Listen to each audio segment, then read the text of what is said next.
फ़ाकिर भाई, आपसे एक सवाल करते हैं इस जी, पे। जी। अभी इनका लगता है जी, जी, जी। नेटवर्क खराब हो गया फैयाज़ भाई का। जी। हेलो, हाँ, फ़ाकिर भाई आपसे एक सवाल ये था कि ये पसमानदा जी, राजनीति जी। भी जो है पहचान की राजनीति जी, है। जी। अब पहचान की राजनीति की सबसे बड़ी दिक्कत ये है कि जी, पहचान जी। तो असंख्य है ना, अभी हम पसमादा के रूप में इकट्ठे हो गए। अभी पसमादा में हुँ, पसमादा तरीन लोग जो है, हुँ, जो हुँ, संख्या में कम है, वो भी आवाज़ उठाने लगे कि हमारा रिप्रेजेंटेटिव है ही नहीं। हुँ, यहाँ पर जो है कुछ खास जातियाँ हैं, यही अपने हुँ, आप हुँ, यही हुँ, आंदोलन चला रही हैं, कल को हुँ, वो अलग हो जाएँगी। तो ये कब तक चलेगा फिर? ये पहचान की राजनीति तो फिर क्या हुँ, होगी, बढ़ती चली जाएगी। पहले पसमानदा थे, फिर उसमें से फिर जो हुँ, है हुँ, वो हुँ, हलालखोर अलग हो हुँ, जाएँगे, बक्को अलग हो जाएँगे, इस तरीके से। हुँ, तो फिर ये तो हमको हुँ, जोड़ने की बजाय हम तो तोड़ते चले जाएँगे, अगर इस राजनीति को अगर हम आगे करते हैं तो। कैसे इसको देखें? हुँ, हुँ, हुँ। ये जो पहचान की राजनीति है, उसमें इस तरह के सवाल खड़े किए जाते हैं और अरुंधति राय का भी नाम मैंने इसी संदर्भ में लिया है। जब उनका विरोध हुआ, तो उन्होंने भी यही बोला था कि गांधी जी बनिया थे, तो क्या सिर्फ बनिया उनके बारे में लिखे? तो इस तरह के ये लोग सवाल के जवाब में सवाल करते हैं और गलत वो अपनी बातें आपके मुँह में रखते हैं। और ये भूल जाते हैं कि पहचान का संबंध एक इसेंस से जुड़ा हुआ है। जब हम देखिए काली बकरी को भी आप बकरी बोलते हैं, उजली बकरी को भी आप बकरी बोलते हैं, तो कुछ तो ऐसा है जो दोनों में कॉमन है, कुछ इसेंशियल चीज है जो दोनों में है कि दोनों को आप बकरी बोल देते हैं। तो इसलिए पहचान का मामला हमेशा एक इसेंस से जुड़ा होता है कि कुछ है ऐसा बहुत ही जरूरी किस्म का फंडामेंटल चीज का जो दोनों में है, इसलिए वो तो वो कितना इंपॉर्टेंट है इस बात पे ध्यान दें। आप सबका तुलना एक से, इसको बोलते हैं लॉजिक ऑफ इन्फिनिट रिग्रेशन। ये आरक्षण के खिलाफ भी इसी तरह के तर्क दिए जाते थे कि आरक्षण है तो क्या क्रिकेट में भी आरक्षण कर दें, क्या शादी में भी आरक्षण कर दें कि इतना भी दुल्हन है जो इसके लिए। तो इसको एब्सर्ड बनाने के लिए आपका इतना उसको सवाल को इस तरह से कर दो ताकि वो एब्सर्ड और बकवास लगने लग जाए। जैसे अब इसी में बक्को बक्को में भी सिवान का बक्को, उसकी अलग पहचान हो जाएगी। तो इस तरह सवाल को गलत ढंग से ये रखते हैं ताकि वो एब्सर्ड दिखने लग जाए। तो ऐसा लेकिन नहीं है। जो एक अंतर है, देखिए दो टाइप के अंतर होते हैं।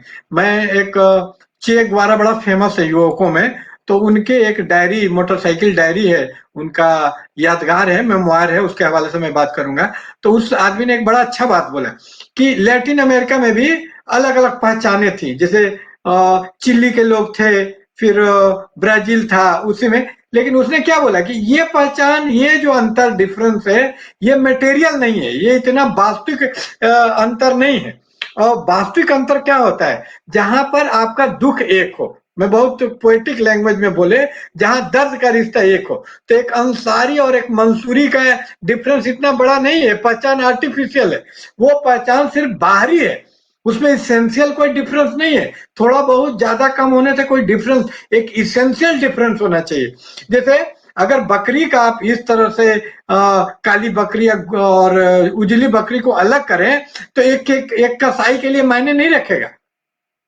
एक कसाई है, बकरी में डील करता है, वो काटता है, तो उसको काली और इससे मतलब नहीं है। वो गोश्त के हिसाब से किसमें गोश्त ज्यादा है, वो जो अपना वर्गीकरण पहचान जो बकरी का बनाता है। तो कोई भी जब पहचान बनाते हैं तो उसके पीछे एक फिलॉसफी, एक दृष्टि, एक विजन होता है। वो विजन उसको इंपॉर्टेंट बनाता है। जैसे एक कसाई है, पसमानदा कम्युनिटी की ही जाती है, कुरैशी या कसाई, तो वो पशुओं को कैसे बांटता है, बड़ा पशु उसका मांस अलग दाम होता है, और मटन का दाम अलग होता है, चिकन का दाम अलग होता है। चिकन कुछ भी हो, आप देखिएगा कि चिकन एक छोटा एक बड़ा है, क्या उसके लिए अलग अलग दाम कर देता है।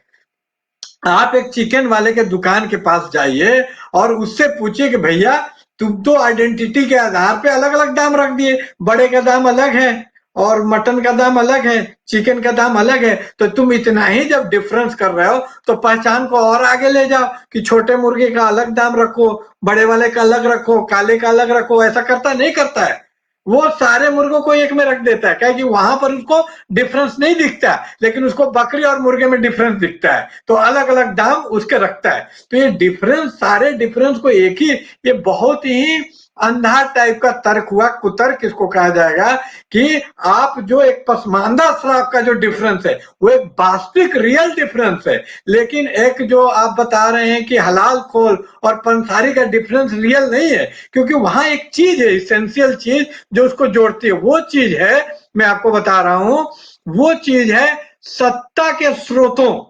जो भी सत्ता के दो स्रोत हैं, एक प्राकृतिक स्रोत जमीन वगैरह, एक ह्यूमन सोर्स, ह्यूमन रिसोर्स, और एक नेचुरल। दोनों रिसोर्सेज में उसकी हिस्सेदारी नहीं है।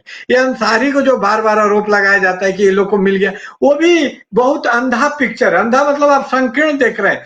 आप सारे ये मत देखिए कि सारे लोगों में अंसारी को कितना हिस्सा मिल गया, अंसारियों में कितनों का हिस्सा मिल गया। कितने अंसारी हैं? 1% भी नहीं होंगे जिनको नौकरी चाकरी लगा है। आप पता करके देख लीजिए। ये डाटा से बात करो ना भाई, हकीकत के आधार पर तुम बात करो।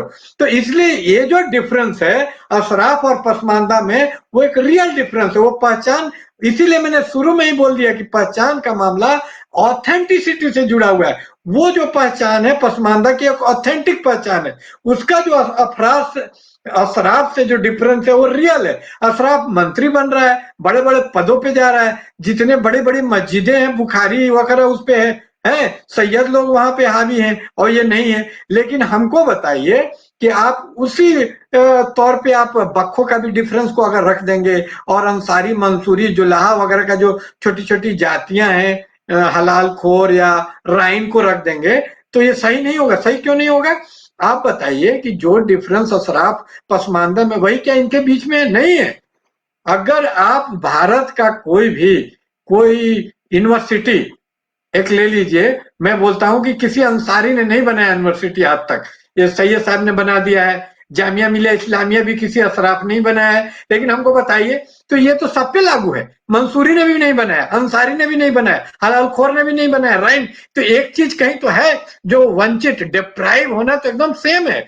तो ये जो डिफरेंस है, थोड़ा बहुत का जो अंतर है या कुछ लोकल अंतर है, इतना प्रमुख नहीं है, इतना एसेंशियल नहीं है, इतना ऑथेंटिक नहीं है कि उस पहचान को, यहाँ डिफरेंट होना बहुत इंपॉर्टेंट होता है। जो पुराने आंदोलन थे, जो ह्यूमैनिटेरियन, जो प्री आइडेंटिटी आंदोलन थे, आइडेंटिटी पॉलिटिक्स का उदय के पहले के जो आंदोलन थे, तो जो चाहे अमेरिका में हो इंडिया में हो, उस पर गौर करेंगे तो वो आंदोलन बराबरी के आधार पे होते थे। वहां उल्टा चीज होता था कि भाई हम भी इंसान हैं, हमें भी मुख्य धारा में शामिल कर दिए। वहां पहचान को नष्ट करने की बात थी।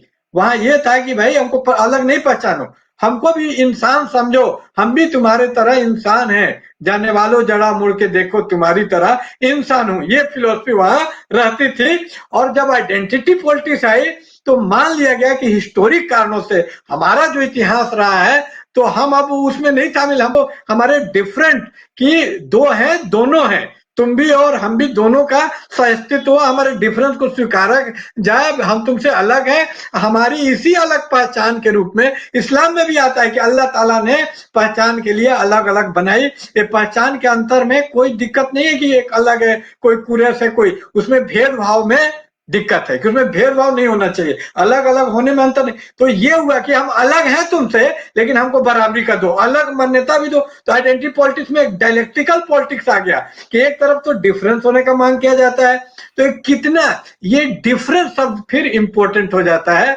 और ये इसको ख्याल रखें, तो एक पसमानदा इतना डिफरेंट है कि उसको एक जेन्युइन ऑथेंटिक आइडेंटिटी माना जा सकता है। और ये पक्खों ओखों का जो आर्टिफिशियल अंतर है, जिसको चे गुवेरा बोला कि सारा लैटिन अमेरिका एक है, चिली और ब्राजील का दो आदमी का प्रॉब्लम अलग अलग नहीं है, बाहरी अंतर जितना हो। तो एक मंसूरी और अंसारी का प्रॉब्लम अलग अलग नहीं है मेरे हिसाब से, कि उसको अलग अलग आइडेंटिटी माना जाए। फाकिर भाई, यहाँ पर